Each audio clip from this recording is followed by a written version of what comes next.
Hello, and welcome to our show, Crooked Doctors.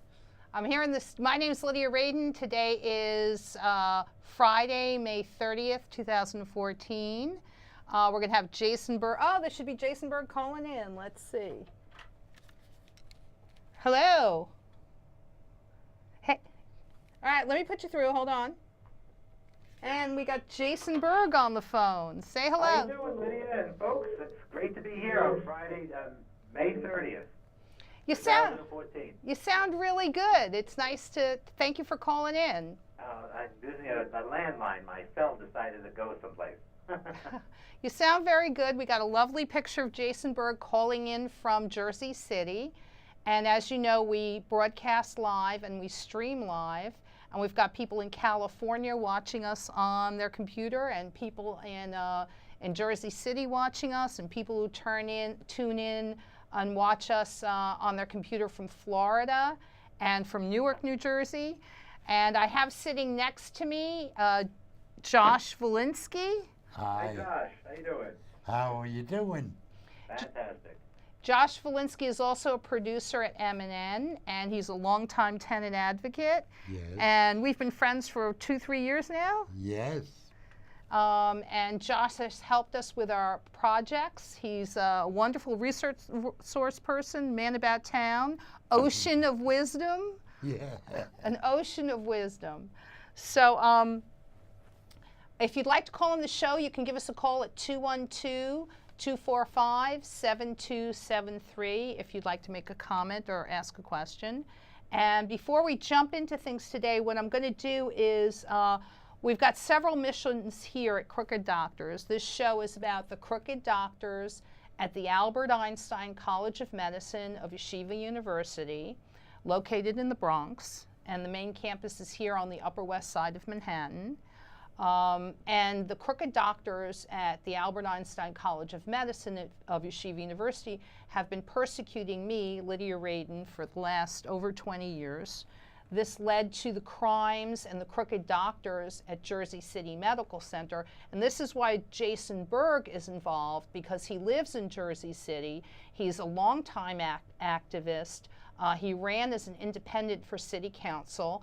And he's a person of good conscience. He's a person of good moral character. And he's helping us fight several battles in Jersey City, also against the Crooked Doctors at Jersey City Medical Center. And because of the fraud and the crimes at Jersey City Medical Center led to my malicious prosecution in New York, which I'm appealing now, and I will win on obstruction of justice, if nothing else. But I was illegally incarcerated in Rikers Island, which led to the Crooked Doctors at Rikers Island, because the Crooked Doctors at Rikers Island built their fraud on the fraud at Jersey City Medical Center. What year did you get pulled into Rikers Island? I was illegally incarcerated in 2010 to 2011. And what go ahead. was the reason for that? Well, they claimed, the Crooked Doctors at the Albert Einstein College of Medicine and their crooked attorneys claimed that I was harassing them because I asked to access and correct intentionally falsified records at the school. And that's a very good question, Jason. Thank you for asking it. And the irony is true. You have the right to do anything with your documents. You paid for the opportunity to be in their institution.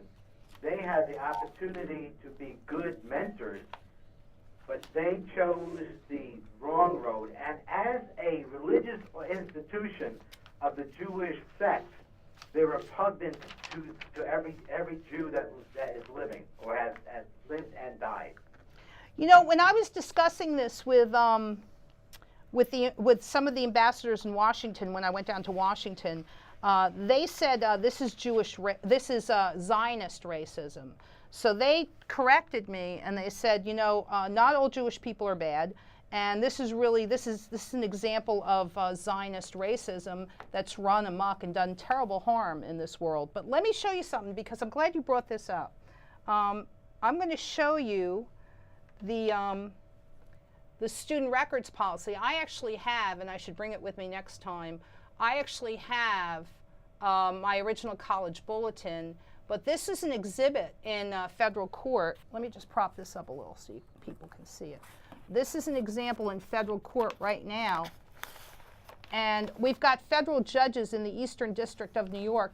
This is the student records policy of the Albert Einstein College of Medicine. You can see it right here, the students' records policy. And the student records policy is actually federal law. So the students' records policy is actually, I'm going to recruit Josh. Can you just tip this up a little bit here? Can you hold this just a little bit? Yes. Just stick your finger right under there. Mm-hmm.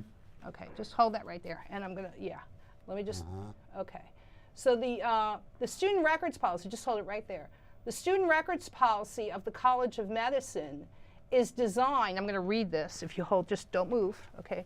The student records policy of the Albert Einstein College of Medicine, the student records policy of the college is designed to guarantee the rights of privacy and access as provided by the Family, Educational, Rights, and Privacy Act of 1994, also known as the Buckley Amendment. Okay, so this policy is consistent with policies of Yeshiva University and applies to all medical students. Okay, so I don't need, when I was first litigating against the school, Judge Patterson ruled erroneously that I could point to, that my amended complaint could point to no school policy that would allow a student to access and correct their records. Well, first of all, I actually did point to a policy. This is the student records policy. It's on page 22 of my college bulletin. But I don't need a school policy because the school policy is federal law. I have federal law that will give me access to my records. And the school policy is federal law. So Judge Patterson lied. He lied in 2005 when he ruled against me. And the appeals court judges, I was asked by the U.S. Marshals what their names are, so I'm going to provide their names. But the 3 appeals judges who purported to hear my case also lied. And I did an en banc procedure where this was so serious, this precedent was so dangerous, that I asked every single judge on the Second Circuit Court of Appeals to look at this. And they ignored it and came up with all kinds of ridiculous excuses. But the bottom line is I don't need a school policy. I have federal law. Federal law allows me to access and correct my records. And federal law defines a student as anyone who is or has been in attendance at an educational institution. This is the federal law. And the school points to this as their policy. Go ahead, Jason. Let me interject.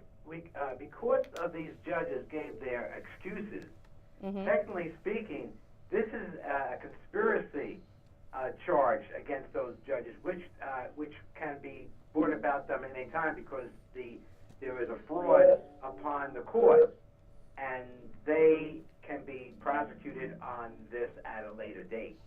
Exactly. They're denying me equal protection of the law. And so it's 42 U.S.C. 1983, denial of equal protection. It's 42 U.S.C. 1985, 42 U.S.C. 1986. It's also 18 U.S.C. 241 and 242. This is a criminal conspiracy to commit fraud. And also, under 18 U.S.C. Section 4, this is misapprehension of a felony because I'm informing civil authority. It's not going to inform any judge or any civil or military authority, which I also did, that my rights are being violated. But it's not just about me. This is a very dangerous precedent that the judges have set because go ahead. I want to just, I hear the validity of everything Lydia is saying, but this is very, very important because I've been there and I know how dangerous and how it can be distorted. I would strongly suggest that in any future discussions you drop the term Zionist. Okay. I've been there in New York. It's actually almost suicidal to use it, even if it has validity. And you have to be a very, very, very unique powerful, exceptional person to to stay out of serious trouble using the term Zionist and Zionism. So you're Okay? saying if you criticize Israel at all, you'll just be persecuted. Yeah, you run into trouble because I know I have friends who go, for instance, to the YMHA or the JCC, Jewish Community Center, and they meet the nicest people in the world, but when they criticize, and they're Jewish people, when they criticize Zionism on any level, they get into serious trouble. But you know, Helen Rosenthal is a producer here, and she brought in some people to talk to criticize Israel. They happen to be supporting the Palestinians, and I don't see her being persecuted the way I am. I mean, Israel criticizes America. Do we persecute Israelis for criticizing America? Yeah, well, these people do get criticism if you really attend the brunches over at the synagogues and at the JCC and at the YMHA. Believe me, they get criticism, and I get upset by these people myself because I mean, I can never get to the bottom line with them. I've asked them the most significant question. I've had to ask them, do you consider do you feel that Palestinians are full-fledged human beings? And they'll say no. And they say no. Yeah, that's really And terrible. that's terrible. Wow. Yeah. You know, it's really interesting.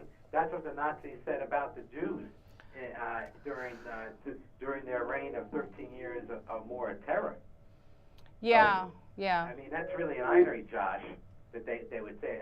I just know we're all children of God.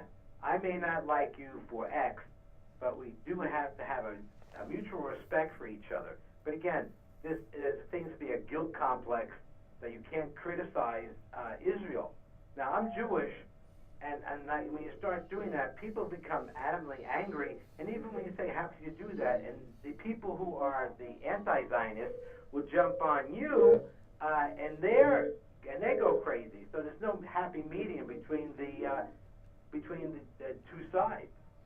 And That's you know not what's okay. really sad is before the State of Israel, there were just a whole bunch of different people who were living in what is now known as Israel in different camps, just doing the best that they could. So, you know, this is not my personal opinion.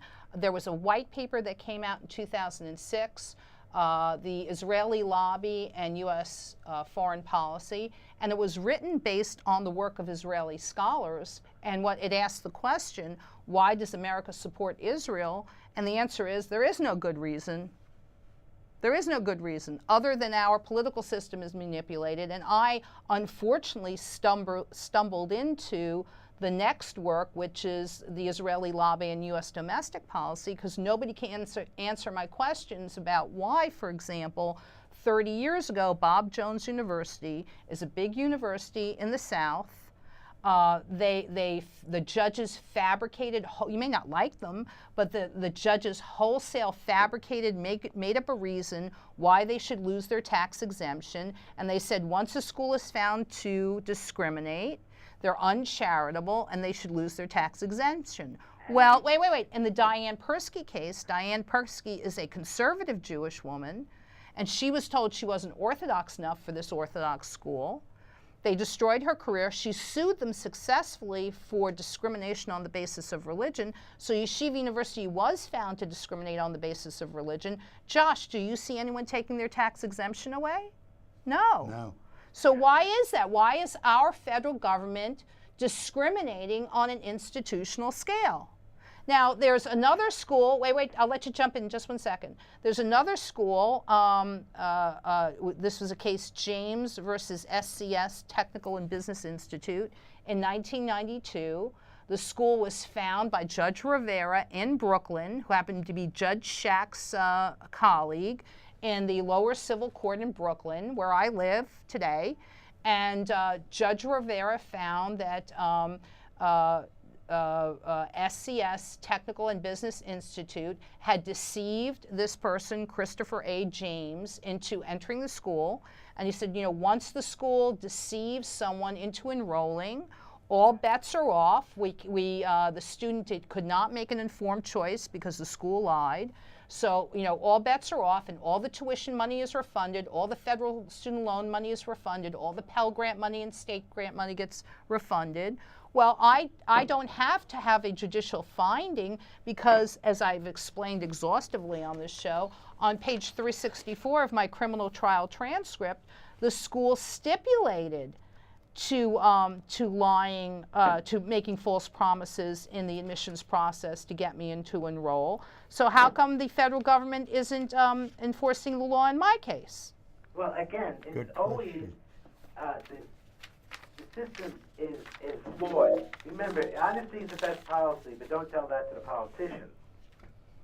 If they do the right thing, the entire system of the judicial, the legislature, and executive will fall apart because the entire system we have is based on corruption. Everyone is getting a kickback, but you can't say that. How can you prove that? Oh, because it's not a campaign. It's not a bribe. It's a campaign contribution, not a bribe. And just to give a point, I'm going off task. Right. I believe that anyone who runs for an elected office should only be able to collect 20% of their annual salary to win. Well, this was an issue when you were running because you were saying it's not fair that you're a person of good conscience and you'd probably make a fine city council member, but you were up against big money. This is Mayor Steve Fulop, who purports to be a Marine. He purports to he is a Marine. But he doesn't uphold the Constitution. He was fully aware of all the criminal fraud in my case, and he was given an opportunity as my city councilman. I asked him to join a group of people who were trying to get a new law passed for tenants' rights in New Jersey. He spit in our faces. Well, it's been a few years later, and we did actually get the law passed. This law makes a difference in the day-to-day lives of about 78% of the residential population in Newark, for example. So Mr. Steve Fulop, who got backing from big business interests, gave the big backing of big business interests in Jersey a huge tax abatement when they built those new, you remember the new housing that was built? It's a huge tax abatement. Those developers are making a huge profit, and he doesn't care about making a difference in the day-to-day lives of tenants, of 78%, approximately 78% of the resident population in Newark. So now he wants to run for governor. How can he run for governor when he refused to make a difference in the day-to-day lives of about 78% of the population of the biggest city in his state? Well, but the point here is, it's really disgusting, is the fact that, one, he didn't do anything for you, then he fixed the police department, filed false charges of you harassing him, and you never touched anyone, and again, you're basically a kind of person in someone's face. But I've known you for 3 years now, 2 to 3 years now, and I never found you abrasive in the sense that you would want to hurt someone. But these people have hurt you, and I'm just waiting for you to file your moral turpitude against Philip so he can get shot down for his running for office ever again. That's in the works. Thank you, Jason. I appreciate that.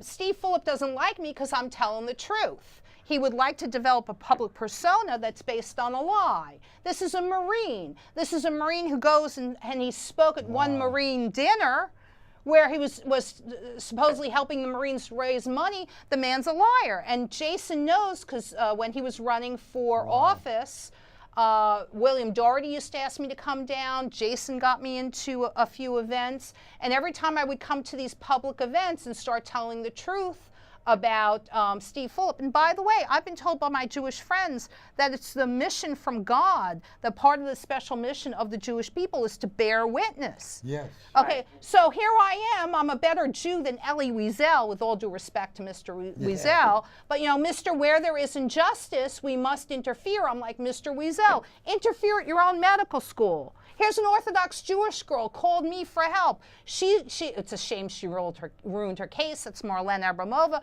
They lied about me. They lied about her. Here's an Orthodox Jewish man, Mike Tyberg. They're stealing money from him. They stole money from me, and you let the evil go on, and now they're stealing money from him. With all due respect, Mr. Elie Wiesel, as a Roman Catholic girl, I happen to be as a Roman Catholic woman, I happen to be a better Jew than Elie Wiesel.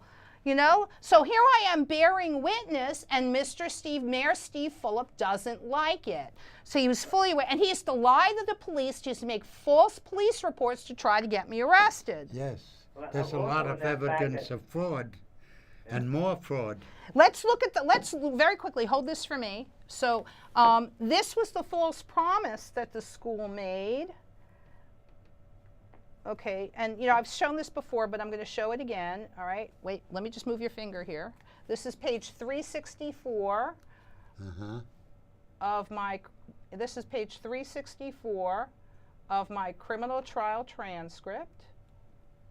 Okay, that's page 364 of my criminal trial transcript. I have this on email. If anybody wants it. In fact, there were students from Einstein who were calling me, and I emailed it to them. This is in federal court right now. So we got Judge Chen, Judge John Gleason, Judge Pamela Chen, Magistrate Judge Vera Scallion, and they all have this, right? And this is the false promise that was made, right? There were more false promises, but here's one. There was absolutely no support for her project, contrary to the College of Medicine's promises that they support student research 100%. Okay, so they lied to get me into the school, and then they had to lie to get me out. Okay, so the purpose of this show, actually, when I start public speaking in front of pre-med groups, is this a school that you want to go to? Now, one of the criticisms I got from an attorney who's trying to help me was, oh, you need therapy. Okay, so apparently they're saying I'm the one with the problem. Well, this is John Scarfone. This is his affidavit from 2006 in the Marlene Abramova case. I'm going to highlight it. So this is John Scarfone. Marlene Abramova was an Orthodox Jewish girl who called me, asked me for help. I said, yes, name me as a witness. I will testify for you. And she was going to build her case on mine, because I am the rock, I am the foundation on which these cases are built. And I'd like you to hold this, because this is the affidavit of John Scarfone in 2006. So in 2006, John Scarfone goes into federal court and lies about me. Now, the fact that John Scarfone, Associate General Counsel at Yeshiva University, is a pathological liar and a career criminal is not a problem that originates with Lydia Radin. You don't treat Lydia Radin because John Scarfone is a pathological liar and a career criminal. Okay, so go ahead. Well, with him lying, now did he lie on the stand when this happened? No, there was a complaint submitted in federal court in 2006, the Marlene Abramova complaint, and this was the reply affidavit of John Scarfone in support of a motion for summary judgment in the Marlene Abramova case. Okay, so this is John Scarfone, Associate General Counsel at Yeshiva University, and he's going into federal court and he's lying. And what he says is he's trying to discredit Lydia Radin as a witness. Interestingly enough, this is paragraph 7. So it's paragraph 7 is a highly significant number in Judaism. It means to be saved. So in paragraph 7, John Scarfone lies in 2006, and we'll take a look at his lie very quickly right now. Hold on, let me just switch my camera view. Okay, so we're going to look at we're going to look at that lie right now. Okay, you can just hold it right, just down right there. Just lift it up slightly right there. In fact, that's good right there. Okay, so this is the lie that John Scarfone says, and he says, in fact, I mean, there are many lies. I just tried to pick out the ones that were the easiest ones to understand. So if we just hold this right up like this, that'll be good. And he says in 2006, in fact, here, I'll read along with this. John Scarfone lied in 2006. In fact, Todd Olson's anatomy course is the only class Miss Radin passed during her first year in medical school. Okay, that's a lie. Okay, so this is an Orthodox Jewish school. They just bore false witness against me, their neighbor. Okay, so they violate the 10 Commandments. John Scarfone is an attorney who executed a fraud upon the court. This is happening significantly in 2006. The school and John Scarfone pressed false criminal charges against me in 2009. So in 2009, they had a retaliatory motive because I'm running around telling all the rabbis, this is not kosher. Okay, this is not kosher. They bear false witness against their neighbor. That's not kosher. Well, and the question is, if this was a lie, under testimony or an affidavit, why wasn't he taken and sanctioned for his violations of him being a lawyer? Very good. Why isn't anybody talking to the Bar Association about this? Well, because Marlene Abramovic, can you hold this up slightly? Slit her own throat with this, an idiot. Let me show you how we can show that he's a liar. Whoops, so this is, let me go this way. No, just stay right there. Alex, okay, here we go. This is in 2010. And this is page 368 of my criminal trial transcript. And this is my professor. My professor is Dr. Stephen Blau, a psychiatrist. And he was small group leader of my ICM class. ICM is Introduction to Clinical Medicine class. And I actually had to go to criminal trial. Now, I mean, does anybody have to go to the extreme where you actually had to go through trial? And this was in front of Judge McLaughlin. Lydia Radin did not fail his ICM class, Introduction to Clinical Medicine class in 2010. This is Dr. Stephen Blau, okay? So my passing grades are reported to Dr. Blau, and to Jimmy David, and to Janice Bennett, and to the entire promotions committee, okay? So ADA Alex Spiro had all this information. He knew that the Manhattan District Attorney's Office knew, so did ADA Alex Spiro, that the school had a retaliatory motive, okay? They're lying. Now, this is critically important information for every single pre-med student. Do you want to, and you know, I say this with a little bit of sarcasm, but I mean, this is a school that on its face purports not to know what classes you took, when you took them, whether you passed or failed them or not. So this school is demonstrating irrefutably that they don't have the core competencies to run a school. Okay? That's tongue-in-cheek, but really, they're nothing but a pack of liars. So you don't treat Lydia Radin because you have a criminal gang that's pathological liars and career criminals. Well, again, the problem here is that they are, they're demented, to put it that way. I mean, the whole purpose of being an educator is, one, to have your students do better than you, 2, to be a great example as a great mentor, and 3, to make sure those people come back to you and be happy to recommend. Well, again, they can't do either the 3, so they failed their own, they failed. Yeah, go ahead. Do you want to say something? Yes, I'd like to ask you, you know, very, very clearly, how can we move ahead and rectify this situation? What has to be done? Or the bottom line is, what is your mission to move ahead and rectify these atrocities against you?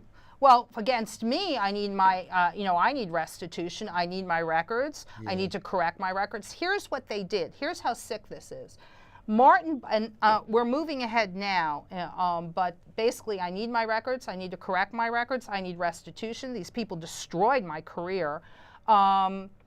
But here's the game that they're playing, and this is very frightening. And what can the audience out there Oh. do to help you and assist you? Yeah, that's really good. Actually, thank you for bringing that up.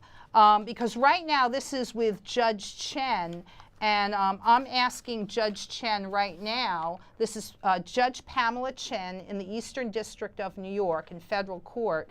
Judge Chen, I regret to report, has already lied. She's a new judge. My case used to be in the hands of, this is before you came on board, my case used to be in the hands of federal Judge John Gleason, who, by the way, is a very good judge. I'd like to have my case returned to him if possible. My case was taken away from him, there was a new judge appointed by our U.S. Senator Charles Schumer, and that judge was, oh, come on in. Come on in, we have a guest. Come on, keep going. I got news. Oh, you got news, what happened? This is, wait, let me, Leo, hi. Look into the camera right there. This is Paul Gloria.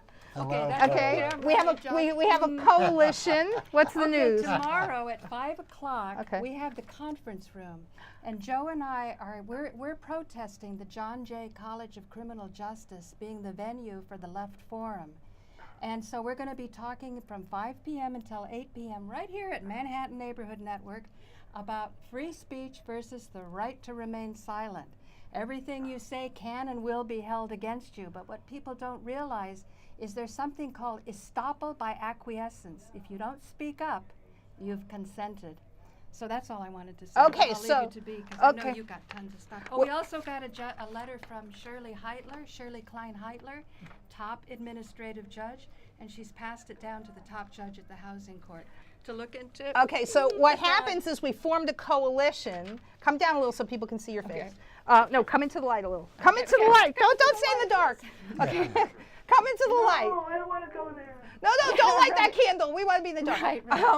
Paula Gloria, me, Josh Walensky, Jason Berg, Pauline Roman, we're all Eric Martindale. We all formed a coalition, and Right. as we fight our cases and the injustices, Right, right. then we also help each other. So Paula Gloria is in Manhattan landlord-tenant court, and she's fighting fraud, which leads to criminal fraud at the banks. Right. Don't go all into it right, now. I won't go into But it we're at all but we're all 5 o'clock tomorrow, we've got a lot of good news. So. okay. So 5 o'clock tomorrow, if you want to come to the other producers. Manhattan Neighborhood Network, 537 West 59th, and I made sure I got my printout before I went on air. Okay, but we also go to court with each other. You'll see us because we wear big yeah. court support buttons, and we're pushing back against the corrupt system. And one of the ways that we push back against the corrupt system is to invoke common law. Now, in my case, I said this on the show earlier. I talked about James versus SCS Technical and Business Institute. This was a case in 1992, right? Decided in Brooklyn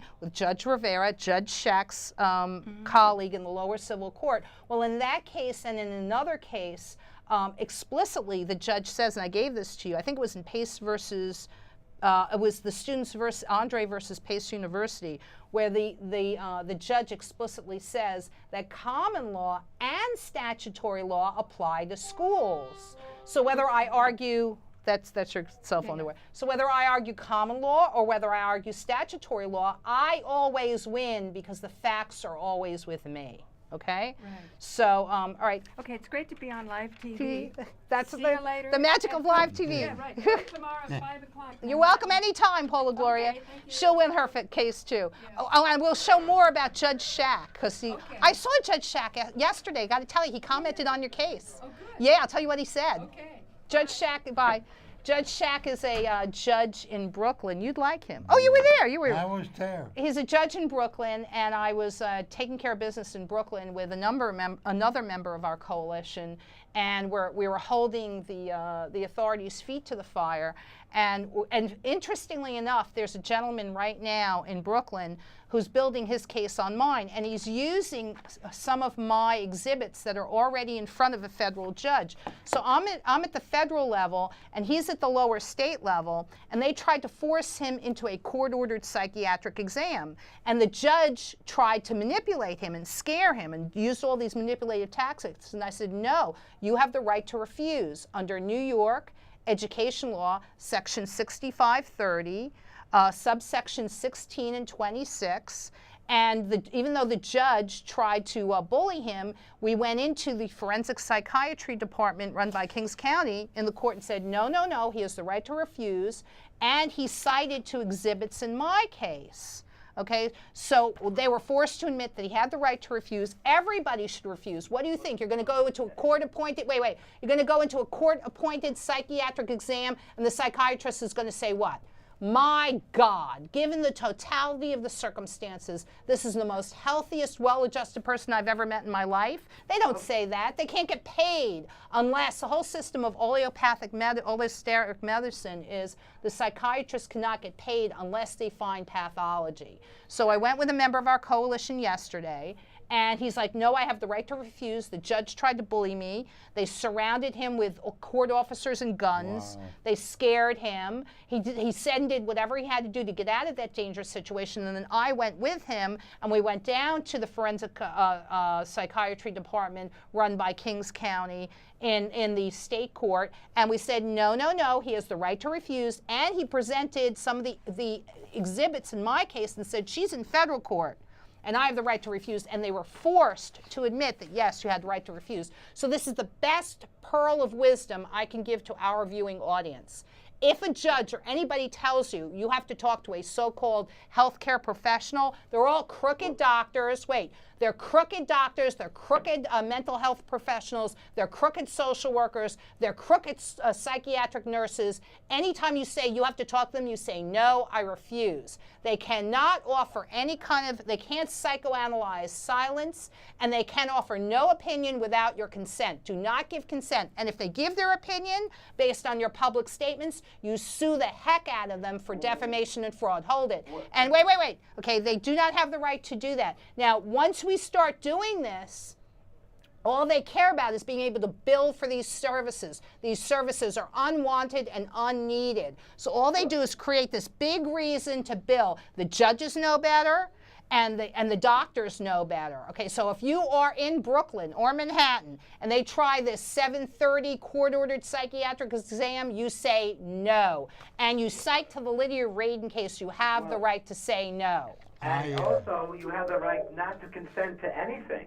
The whole point of this civil servant statutory codes and ordinance in society is that once you go and give them consent, then they have the right to rape you and say, oh, didn't that feel good for you? Well, what Jason is talking about is when he invokes common law, but it's not even common law. You don't have to consent to anything by anyone. It's like the police officer asks you, can I search your car? No. Where's your warrant? Oh, we're going to wait for that. All right, fine. They're always, that's actually very good. You always must ask, because you know the phony 911 calls that I was telling you folks about? We would have, my persecutors would make these phony 911 calls. Well, really, phony 911 calls are just a way of getting into somebody's apartment or a house without a warrant. So once again, the police were sent by to the apartment where I'm staying. This is going back several months. And they said, very casually, can we come in and look around? And they're trying to say, oh, well, if you're so innocent, we can come in and look around. I was like, do you have a warrant? No, then you cannot. Okay, so you need to practice saying no to these people. So yeah, that's actually and what Jason is also trying to bring out is that we only have a government, a Republican form of government, because it's based on the consent of the governed. Okay, so that's the bigger picture. Did you want to say something? Yeah, I wanted to say, I do a program at WBAI, CUNY Admission Deferred, with professors and students. And we know, as Paula Gloria pointed out, that very often CUNY is misused and misrepresents its mission. And that's what our program is about on WBAI the last Wednesday of every month from 10 p.m. to 11 p.m. CUNY Admission Deferred. And then I want to say something about common law. Mm-hmm. Before I got here at the Senior Center, I had lunch with a famous jazz musician who knows all about common law, and he was giving me all these decisions by judges against Internal Revenue Service, which are on the books, which the IRS Okay, before ignores. Okay, let's not but a lot of the stuff the IRS does is totally yeah. unconstitutional. Yes, it is, and we will get there because part Yeah. of the people who are fighting common law, in fact, one of the leaders of the group that I'm part of, happens to have won a case against the IRS. So the IRS has all kinds of injustices. But the bottom line is, in one of the cases that I presented on this show against the crooked doctors, the judge explicitly said common law and statutory law applies. So we can get into all of that. I want to stay a little more focused because what we've got here are the crooked doctors at the Albert Einstein College of Medicine. And I want to show an example, and I will not let go of this example. This is the scam that they ran, okay? So what you were asking me, how can we put a stop to this? Yes. Well, Jimmy David is a crooked doctor. He needs to have his medical license revoked because what this crooked doctor has done, he's a psychiatrist. He used to be dean of students. He was dean of students in the Marlene Abramova case. And apparently they fired him from that job. And what he does is he pretended to be the school psychiatrist. He stalked me through, this is how extremely sociopathic this guy is. He stalked me through life like an animal, telling people that I was his patient when I wasn't. Now that's really sick, and none of the people who participated in this criminal conspiracy to persecute Lydia Radin ever came up and said, well, do you know that Jimmy David is running around behind your back claiming that you're his patient? I was never Jimmy David's patient. I was never the patient of Janice Bennett, who was also a crooked, she was a crooked clinical psychologist. She's now at Columbia, and she's incurred all kinds of liability at Columbia. Remember I showed you the class, ICM class, from Dr. Blau that said she did not fail his ICM class. Remember this? Let me just switch the camera view real quick. Remember this right here? Wait. You don't have to move it too much. There we go. Remember this I showed early in the program where Dr. Blau says, I did not fail his ICM class? Well, ICM had two directors. One of those directors was Jimmy David, the psychiatrist who stalks me through life. So my passing grades were reported to Jimmy David, a complaining witness against me in 2010. And because Jimmy David was co-director of ICM class, and the other person who was his co-director was a woman named Janice Bennett.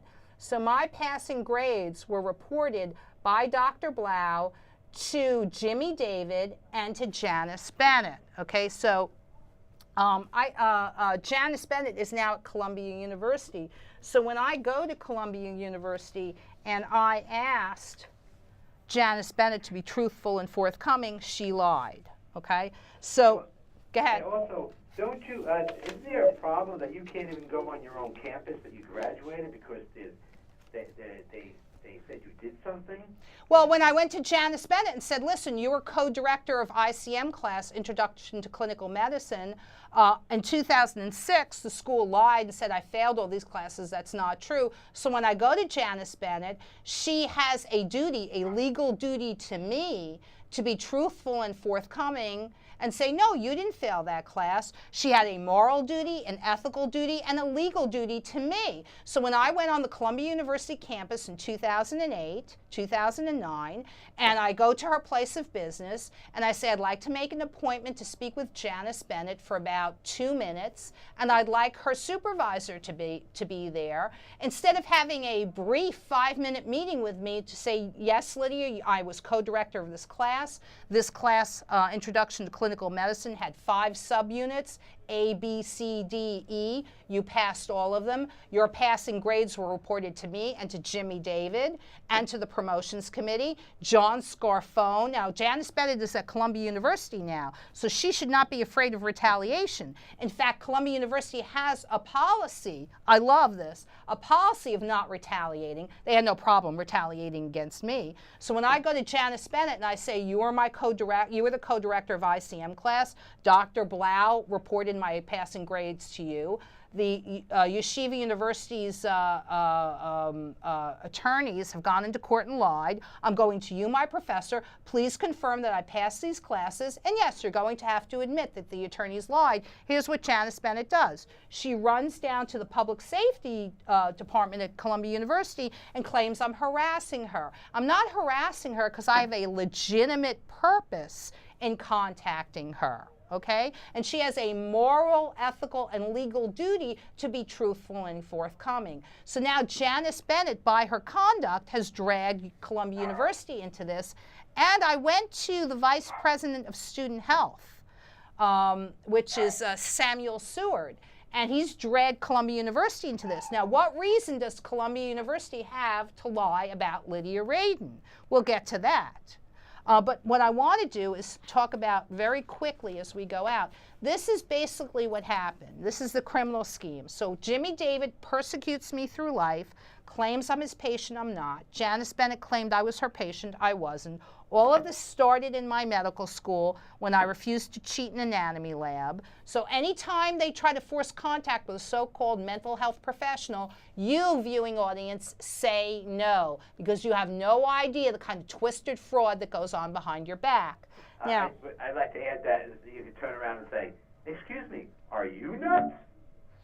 well, here's how crazy these people are. Here's how crazy these people are.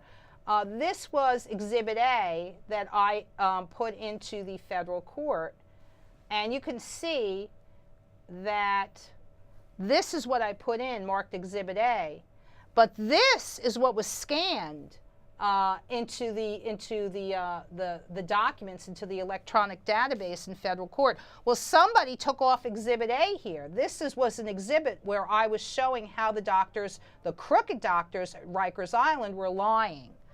And now this somehow got changed to this. So I want an answer of who tampered with which clerk in the court that handled my documents tampered with this. And this is what they did. They pretended that this wasn't an exhibit, and they showed it to Judge Chen behind my back, because they couldn't lie to Judge Gleason because we had oral argument and he knew better. They showed it to Judge Pamela Chen, federal Judge Pamela Chen, behind my back and said, see, look, there's a medical record. Lydia Radin is crazy. See. And what they really did was just take an exhibit and misconstrue and lie. And this is this is exactly what they did to Judge McLaughlin to get me convicted. And this was the same thing, in Manhattan Criminal Court, this is what they did with Judge Simpson, and it's reflected in my transcript, where Alex Spiro, Assistant District Attorney, Manhattan District Assistant ADA Alex Spiro, says, oh, the school complied with a subpoena. This was during my criminal trial. And they turned over all of Lydia Radin's medical records. What medical records? I was never a patient of the Albert Einstein College of Medicine. I was never Jimmy David's patient. I was never Janice Bennett's patient. So basically, they fabricated this big story, and now they're getting caught. And they're dragging in the federal judges. Okay, so this is the scam. And those lies are a felony. And in New Jersey, it's called indictable and non-indictable offense. But these people, the reason why these people can sleep at night because they're amoral. They are amoral. And Right. thank you for that segue, because speaking of more amoral people, this is we got about 8 to 10 minutes left in the show. Now, the attorney was trying to help me. You're going to be here next week, right? Yes. Okay, because there's a lot of good work that we can do here to stop this. Because remember, after me, there was student after Marlene, Javon Patiar, Mike Tyberg, and other students have been calling me. I mean, it's horrible what these people are doing. And the big picture, they didn't just expel students from the Albert Einstein College of Medicine without a fair hearing. Wait, you said Mike Tiger. He's a Tyberg. lawyer. Tyberg. Mike Tyberg was a student who called me. They also victimized him in federal student loan fraud. So, but And it's a point. You're still paying on a loan that they frauded on you, and it's like, what is it, up to like $60,000 to $90,000 for something you never even got? Correct. Interest rates? Correct. The federal student loan fraud is ongoing. And remember, I'm in federal court right now, and I got Magistrate Judge Vera Scanlon, federal Judge John Gleason, Federal Judge Pamela Chen. They have ample documentation in front of them to know the school lied. But what they want to do, and that's what they want to do, is just kill the victim, rewrite the records, and then get away with it. But Josh, this is an industry. Wait. This is an industry-wide problem, because not only were we expelled from the Albert Einstein College of Medicine without a fair hearing, but this is an industry-wide problem that I discovered. What I stumbled into was all the crooked doctors at all the crooked medical schools in the state of New York do not give students a fair hearing. So I want you on board next week and into the future, because if we actually are successful in forcing these crooked doctors into giving the medical students a fair hearing, that's where the evil stops. Okay? That's a point out that trial they had. You're entitled by the Constitution to see your accusers and hear your accusers.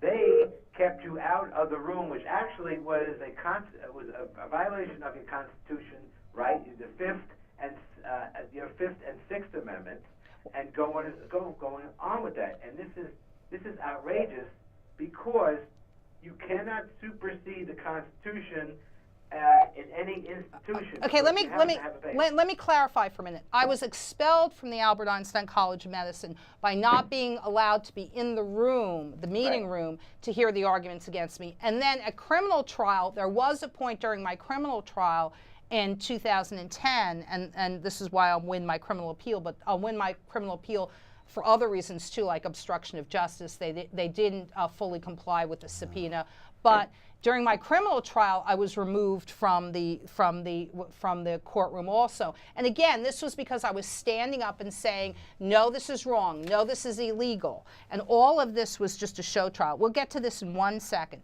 What I want to show the audience now, because all of this, what they really want is, and I'm picking up from last week, you weren't here last week, but you heard about it. I'm getting death threats from Maria Povenetti, who was released from Kingsborough Psychiatric Hospital. She was under the control of Dr. Lucy. Dr. Lucy is a crooked doctor on the faculty of the Albert Einstein College of Medicine. Now, I was advised by an attorney who's trying to help me to put the uncensored threatening voicemails up on the internet. So I'm going to show the viewing audience that I put the uncensored version up.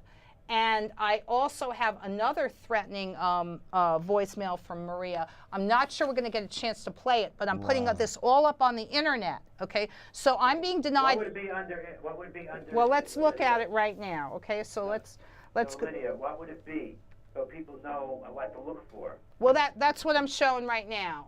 Okay. And what we got now is I've got to the Skype computer. So let me just move this over just a bit. Hold on. Okay, so this is, if you go to YouTube, right, you can follow us on YouTube. And let me expand this a little bit. Okay, so if you go to YouTube, I'm going to zoom in. And if you go to YouTube and you type in under the YouTube search bar, right here, YouTube, Crooked Doctors, one word, no spaces, and Maria Povenetti, you're going to come to Death Threats 2. Okay, let me zoom in even more so that when I put this up on the internet. And you can actually, when I played this last week on this broadcast, I had to conform to FCC rules, so I had to bleep out some of the profanity. But here on the internet, you can listen to Death Threats Uncensored. And these are explicit, uncensored death threats from Maria Povenetti to me, Lydia Radin. And it's about 5 minutes long. So if you actually go on YouTube, and you can follow us on YouTube, this is Maria Povenetti right now threatening to chop off my head, beat me up, slit my throat, and most recently there were more threatening phone calls where she says, I'll cut you up, So you can listen. This is the bleeped version that I put up just because I wanted to get the story out quickly, and I wanted to play this on my show. Once it's on the internet, it cannot be taken down. There are independent companies that archive every page of the internet every day. So once it's up there on the internet, a lot of people think, oh, you take it down and it goes away. No, there are independent companies that that archive every page of the internet every day. So once it's up there, it's up there virtually forever. Now, you know, Maria Povenetti, if she concentrated on getting a job, she wouldn't have time. She has no legitimate purpose. You know, I was discussing this with the police detectives at the 70th Police Precinct. So I'm putting it up there, and they're like, well, who decides, you know, whether the content of these voicemails that Maria is leaving you have a legitimate purpose or not, or they're just to curse you out and to make death threats. Well, I'm like, you know, something you, the viewing audience, can decide. Listen to this for yourself. The uncensored voicemails, which I've put up, Death Threats Uncensored, is about 5 minutes right here. It's about 5 minutes and 35 seconds. Listen it to yourself. The only purpose of these phone calls is to curse me out and to make explicit death threats. Now, by now, Maria Povenetti should have been arrested, and I should have gotten an order of protection. Okay, so you can listen to this. I have even more. And we know why they don't want you to get that protection, because you're the keystone to everything that is going to fall apart on them. And if you're dead, they don't have to be worried about their future with you. And you're still alive, you are a threat to them. And I understand that you are putting something in your estate that permits your estate to keep on going after these individuals in your memorial. Yeah, and that's true. I am the foundation on which a lot of cases are being built. Next week, we're going to listen to more death threats by Maria Povenetti to Lydia Radin. You can see them. You can listen to the uncensored version yourself on YouTube. We got about a minute left, and so we donate a little time from time to time on Crooked Doctors to help other people. So as we go out, coming up next week, Ann Cunningham and the Manhattan Borough President's Office are having free workshops and housing clinics. So we're going to look at that in the next 30 seconds. Succession rights. Well, Yeah. I just want to say, as we go off, you have power that you don't know. Look in the Bill of Rights, your Constitution. That is your power. Your consent is your power in court. Don't give it to anyone. Jason, so what we're going to do is, for folks who are interested in tenants' rights, the Manhattan Borough President's Office, this is Gail Brewer, is giving free housing and clinics and workshops. June 4th is the next one. It's on succession rights. Right. So if you've got a rent-stabilized apartment and you want to know what your succession rights are, you can go see them. I guess we're out, but I'll just finish this up. This is at the Goddard. And don't presume that you have no rights because your name is not on the lease. You always have some rights. Okay. So I'm going to put this up on YouTube. We've stopped broadcasting, but you can still go to the housing clinic, the free housing clinic at Goddard Riverside Community Center at 595 Columbus Avenue, and do succession. Oh, I just want you to tell you. You know, I've been doing things with National Alliance and mortgages. I just found out that Bank of America did a MERS, M-E-R-S, of my records, and there's no paper trail. If there's no paper trail in documentation of my mortgage, there's fraud. I get my house. I might be getting my house back plus interest. Yes, and that's happened to other people. In fact, that's why I referred you to StopDirtyBanks.com, because there are people who got their houses for free for this exact thing that you're describing. So if you go to StopGreedyBanks.com, call them up, talk to them. One guy's been living in his house without paying a mortgage for 7 years. Some people got the entire mortgage forgiven, and other people got a mortgage modification that's huge, and they saved hundreds of thousands of dollars. But yes, for the same kind of thing that you're describing. Yeah. Okay. And sorry, I got my door open, trying to get into the room. Okay. But it's true. Well, thanks very much for everything. Okay. Doing a fantastic job, and we will knock them down without even touching them. Okay. All right. God So we'll bless. see you next week, Jason. Bye. Okay, bye, Josh. Bye. Thank you so much. Bye. Good questions. Thanks for coming. You going to be here next week? Oh, yeah. Okay. Okay. All righty. I'll be here. All right.